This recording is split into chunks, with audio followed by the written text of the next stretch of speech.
This is 50 important questions set on Francis Bacon with special reference of some of his best known essays.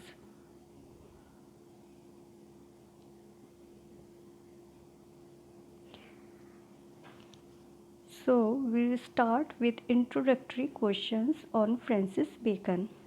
When was Francis Bacon born? The answer is in 1561. When was he knighted? The answer is in 1603. And when was Francis Bacon died? In 1626. Who says about Bacon the wisest, brightest, and meanest of mankind? The answer is Pope. Who is called the father of modern essays? Francis Bacon. In which style were Bacon's essays written? It is aphoristic style. In whose court did Bacon hold high position? This is Queen Elizabeth I and King James I. On whose model did Bacon write his essays? Montaigne, and he is a French essayist. What is the name of Bacon's first intellectual work? And this is Advancement of Learning. Who has written Life of Bacon? The answer is G. Gordon. Bacon's first edition essays were published in 1597 and it contained 10 essays.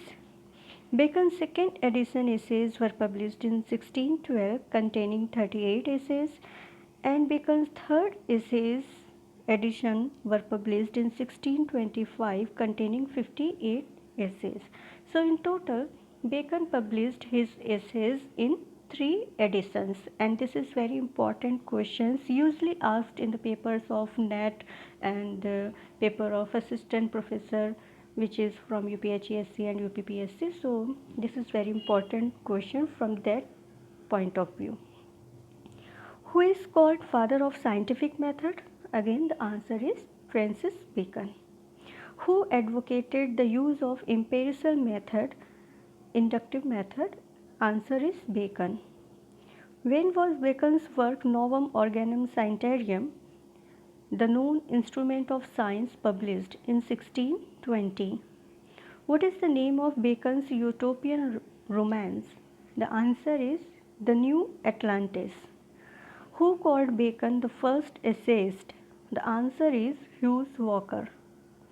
Now we'll come to the important points and quotations, some of his best known essays. So the first essay is, which I have selected for this, Of Truth. So very important quotation of truth is, a mixture of a lie doth ever at pleasure. It is given in Of Truth. Another quotation of this essay is, which is also very well known quotation, truth may perhaps come to the price of a pearl that showeth best by day, but it will not rise to the price of a diamond or carbuncle that showeth best in varied lights. So here the author compares truth to pearl and lie to diamond. Another important quotation of this essay of truth is, mixture of falsehood is like alloy in coin of gold and silver, which may make the metal work the better, but it embeds it. In this essay of truth, Bacon compares truth to daylight and pearl, and he compares lie to candlelight and diamond. What is the opening essay in the third edition of Bacon's essays, which is also called Counsels Civil and Moral, published in 1625, and that essay is Of Truth. What do the Latin words vinum demonum mean? It means wine of the devils, and which was referred as wine of devils by the early writers of the church. The answer is poetry. What is the last line of the essay of truth? And this is, he shall not find faith upon the earth. Who is referred in the above line as he? So the answer is Jesus Christ. Now I'll quote some of the well-known lines from his essay of revenge. Revenge is a kind of wild justice. Another important line of this essay is, certainly in taking revenge, a man is but even with his enemy, but in passing it over, he is superior, for it is a prince's part to pardon.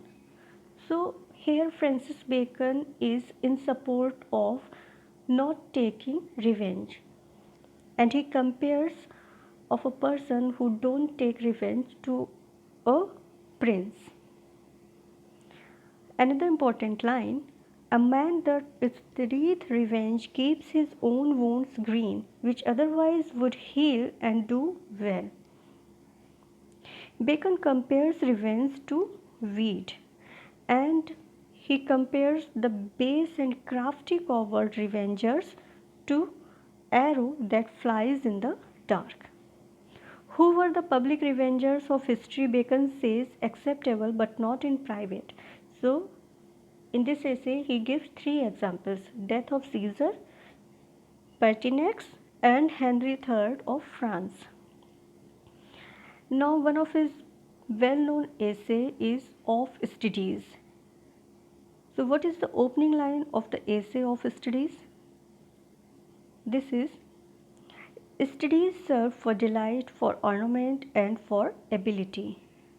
Why does Bacon appeal to read? The answer is to weigh and consider.